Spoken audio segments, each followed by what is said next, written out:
महायुतीमधील मित्रपक्षांच्या सदस्यांना फोडून सांगली जिल्हा परिषदेचा अध्यक्ष केला. मात्र ट्रम्पला हरवल्यासारखा महाआघाडीच्या नेत्यांचा आविर्भाव आहे.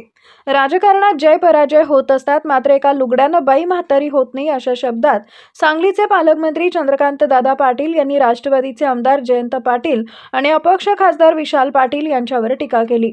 सांगली जिल्ह्यातील मिरज इथं पालकमंत्री चंद्रकांत दादा पाटील हे प्रसारमाध्यमांशी बोलत होते. आमच्यामुळे त्यांनी 3 पिढ्यांची वैर संपून ते एकत्र आले, असा उपरोधिक टोलाही पालकमंत्री चंद्रकांत दादा पाटील यांनी लगावलाय. आमच्या सुद्धा काही चुका होत्या, त्या आम्ही प्रांजळपणे मान्य करत आहोत. मित्रपक्षांच्या सोबत संपर्क आणि समन्वय साधता आला नाही, हे सुद्धा मी मान्य करत आहोत. दुसरी गोष्ट म्हणजे यापूर्वी पण माझ्यावर टीका टिप्पणी झाली. 47 वर्षाच्या राजकारणामुळे अनेक वेळा मला अडचणीत आणण्याचा प्रयत्न झाला, पण माझी तपश्चर्या फार मोठी आहे, त्यामुळे काही फरक पडला नाही, असंही चंद्रकांत दादा पाटील यांनी यावेळी सांगितले. राष्ट्रवादीचे आमदार जयंत पाटील यांच्या भाजपच्या संपर्काविषयी तर संजय काका पाटील हे साक्षीदार आहेत. मात्र मी त्या घटनांचा पार्ट आणि पार्शल आहे. मी जर सगळ्या गोष्टी जाहीर केल्या तर जयंत पाटील यांची अडचण होईल. सुरुवातीला तर सांगली जिल्ह्यातल्या आमच्या तमाम नेत्यांचं मी अभिनंदन करतो की ज्यांनी ह्या जिल्ह्यातली 3 पिढ्यांची वैर संपवली. माझ्या प्रत्येक वाक्याला काही अर्थ आहे, तो नाही कळला तर आपण विचारायला हरकत नाही.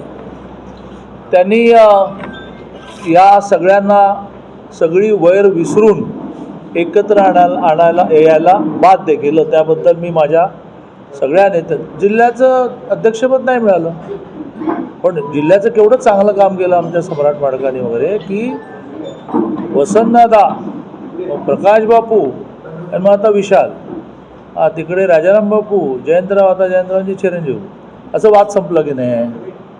तर हे पुण्यकर्म करण्याचं पुण्य श्रेय आम्हाला मिळालं. आता राज्यामध्ये 12 जिल्हा परिषदेच्या इलेक्शन झाल्या. 11 जिल्हा परिषदेचे अध्यक्ष हे महायुतीचे झाले. म्हणजे केवढा, म्हणजे जवळजवळ डायरेक्ट ट्रम्पचाच पराभव झाला की काय तुमच्या सांगलीमध्ये, असं मला वाटतं. ट्रम्पला हरवलं बहुतेक तुम्ही. आणि त्यामुळे काय चाललंय, काय बोलताय, 12 पैकी 11 आम्ही जिंकलो, त्यातले 7 BJP जिंकली, 2 राष्ट्रवादी जिंकली आणि 2 एकनाथ शिंदेची शिवसेना जिंकली, 7 BJP. आणि एका ठिकाणी आमच्यातली मतं वळवून पळवून काय काय काय काय करून तुम्ही 4 मतांनी, 4च मतं पाहिजे होते ना, आणखी काय पाहिजे होतं आम्हाला? एवढा अंतर कशासाठी? काय ट्रम्पशी मारामारी कोण जिंकला आहे काय, तुम्हाला काहीच कळत नाही. आणि मग मी कधीच जाणार नाही BJP. कोण तुमच्या मागे लागेल? आपण गमतीने म्हणतो ना, मी यांना पण म्हणतो, आपले तुम्हाला म्हणतो की नाही की या BJPमध्ये, मग काय खरंच मी म्हणतो आणि तुम्ही खरंच येणार आहे काय? ही आपली बोलीभाषा आहे ना, या की आमच्याकडे. त्याच्यावर एवढा भाव कशाला घालायला पाहिजे, मला काही कळत नाही ना. या निवडणुकीच्या पराभवाचं विश्लेषण मी तुमच्यासमोर मांडलं आहे. आणि एका लुगड्याने बाई म्हातारी होत नाही, माझ्या म्हणी कळतात ना. लय बाकी आहे हो, लय बाकी आहे. मी मान्य केलं की सगळ्यात शेवटी तेही बोललो की पहिलं मी उपरोधिकपणे बोललो, शेवटचं प्रांजळपणे बोलतो की आमच्याही काही चुका आहे, आम्ही नीट करू द्या.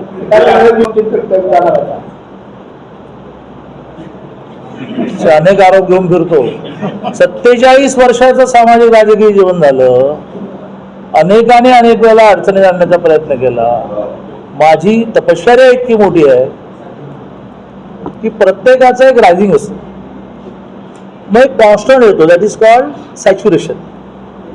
डाऊनफॉल ठरलेलाच आहे, ठरलेलाच आहे. कोणाला चुकला नाही, अंबानीला नाही चुकला, तर जावंच लागलं वरती. माझं बोलणं पूर्ण होतं. आणि त्यामुळे आम्ही काय अमरपट्टा घेऊन नाही आलो ना की मागच्या वेळची झडपी आली, ह्या वेळची झडपी आली, पुढच्या 10 झडपी आम्ही जिंकणार, असं आहे का? महानगरपालिकेत तुमची सत्ता होती, आता 3 आले तुमचे.